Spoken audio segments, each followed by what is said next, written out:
কি করবেন টাকা দিয়ে? যদি কবর নিয়ে যেতে পারেন, আখেরাতে কাজে লাগে, তাহলে তো একটা ব্যাপার ছিল। তা তো পারবেন না।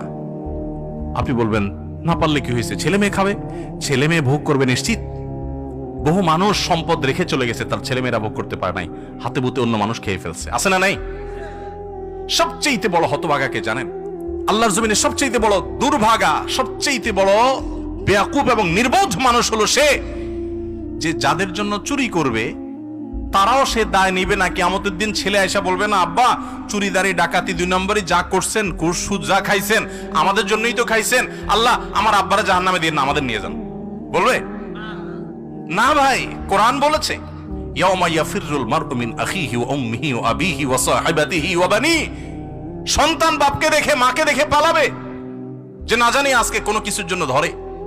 সবাই ইয়া নাফসি নাফসি করবে। যাদের জন্য চুরি করবেন ওরাও দায় নিবে না, আপনার মতো